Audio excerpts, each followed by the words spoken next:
আপনি কি PDF file edit করা সফটওয়্যার খুঁজতেছেন? তাহলে এই ভিডিওটি আপনার জন্য। আজকে আপনাদেরকে এমন একটি ওয়েবসাইটের সাথে পরিচয় করিয়ে দেব যেখানে আপনারা আপনাদের যে কোনো পিডিএফ ফাইল খুব সহজে এডিট করে নিতে পারবেন। তো চলুন কথা না বাড়িয়ে ভিডিও শুরু করা যাক। আপনি যদি আমাদের ইউটিউব চ্যানেলে নতুন হয়ে থাকেন তাহলে অনুরোধ করব সাবস্ক্রাইব করে পাশে থাকা বেল আইকনটিতে ক্লিক করে দেবেন। আমাদের পিডিএফ ফাইলটি এডিটের জন্য আমরা গুগল ক্রোমে যাব।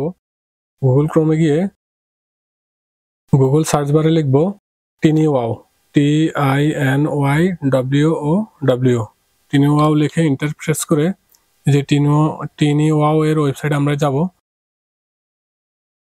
এই ওয়েবসাইটে আপনি অনেক রকমেরই কাজ করতে পারবেন, কিন্তু আমরা আজকে দেখাবো হলো কিভাবে পিডিএফ এডিট করবেন। তাহলে আমরা এডিট পিডিএফ এই অপশনে গিয়ে এখান থেকে আমরা আমাদের যে পিডিএফটি এডিট করব সেটাকে এখান থেকে আপলোড করতে হবে।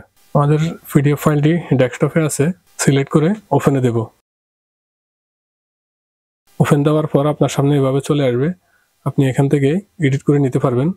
যেমন আমি যদি আমার এই নাম্বারটা এডিট করতে চাই তাহলে আমি নাম্বারে ক্লিক করে এখান থেকে ব্যাক অপশনে গিয়ে আমার নিজের নাম্বারটা দিয়ে দেব।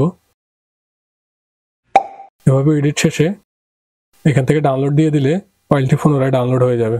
হয়ে গেল আমার ফাইলটি ডাউনলোড। আপনাদেরকে যদি দেখাই, এই যে আমার ফাইলটি ডাউনলোড হয়ে গেল, এডিট ফাইলটি। এই যে আমার নাম্বারটা আমি এডিট করেছি সেটা এখানে এডিট হয়ে গিয়েছে। আমার দেখানো ওয়েবসাইটটিতে কাজ করে আপনাদের কেমন লাগলো কমেন্ট করে জানাবেন।